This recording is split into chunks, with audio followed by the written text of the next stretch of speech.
Il m'a dit, ce linceul que tu vois ici, je l'ai acheté avec de l'argent halal. C'est ça qu'il m'a dit. Le linceul que tu vois ici, mon petit-fils, je l'ai acheté avec l'argent halal. Bonsoir les gars, aujourd'hui je vais vous raconter l'histoire de mon grand-père, un de mes grands-pères. Un jour, avant d'aller à la prière de Juma, on était un peu en retard. Parce que mon grand-père a eu l'habitude d'aller à la prière dans les coups de midi, c'est-à-dire que vers midi, on quittait la maison pour aller à la mosquée, et même si la prière était de 14 heures. Donc on se préparait.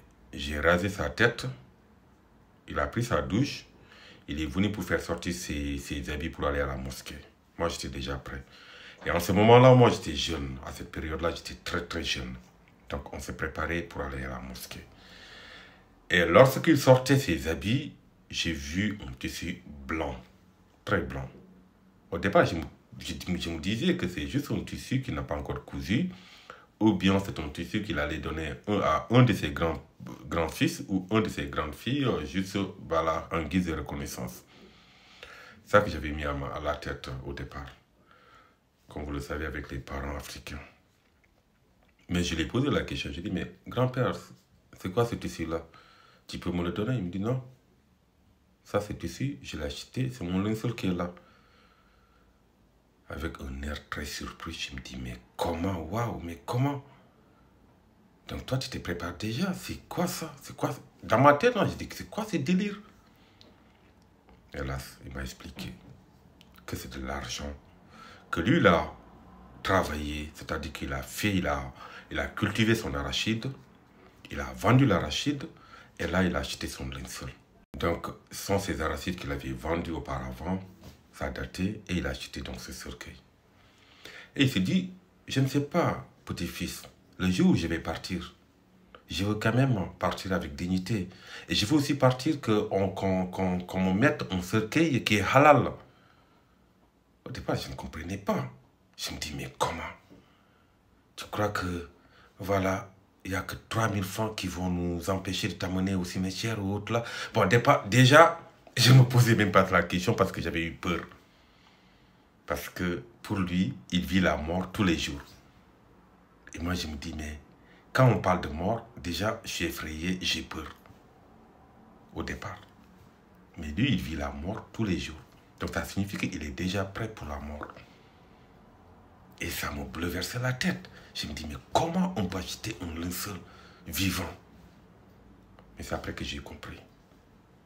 J'ai compris dans la mesure où, parfois, on ne se demande même pas où est-ce qu'on a eu cet argent. On prend l'argent, quelqu'un peut te donner de l'argent, tu ne sais même pas, tu ne te poses même pas la question de savoir où est-ce que la personne a pris de l'argent, cet argent-là.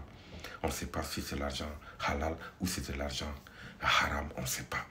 On ne sait pas si c'est l'argent qu'il a eu avec le riba, on ne sait pas si c'est l'argent qu'il a eu en escroquant une personne, on ne sait pas si c'est l'argent qu'il a eu en volant une personne.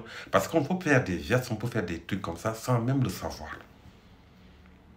Mais pour lui, se faire enterrer avec un linceul qui n'est pas halal, pour lui c'est hors de question.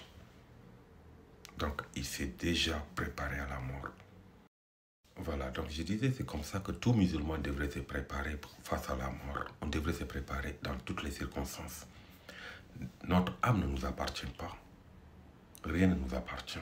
On peut se réveiller aujourd'hui, mais on peut ne pas savoir qu'on va passer la journée d'aujourd'hui.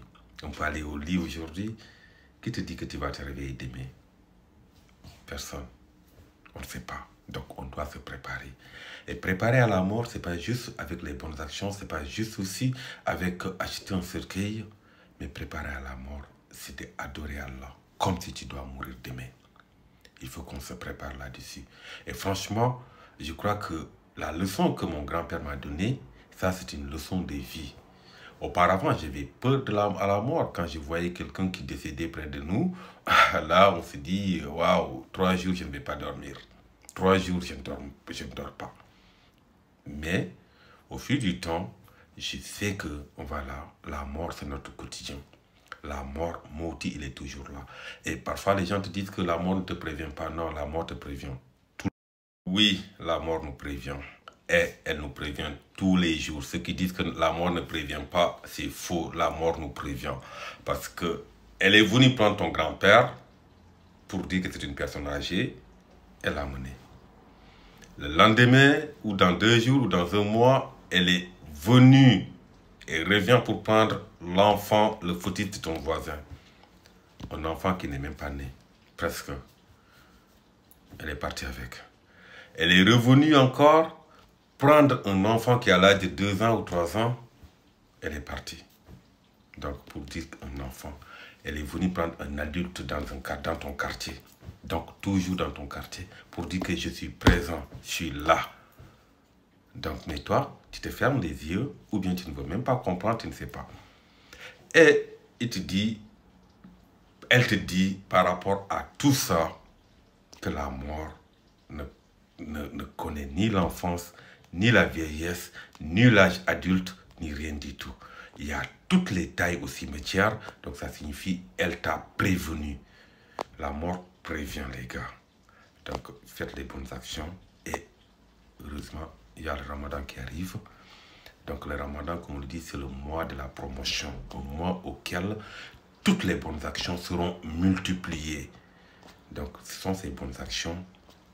Voilà, on doit les multiplier et que Dieu accepte notre Ramadan, que Dieu accepte nos prières, que Dieu bénisse nos parents et qu'il nous bénisse et qu'il pardonne à tous les personnes qui nous ont devancés et que le paradis soit leur demeure finale. Assalamu alaikum.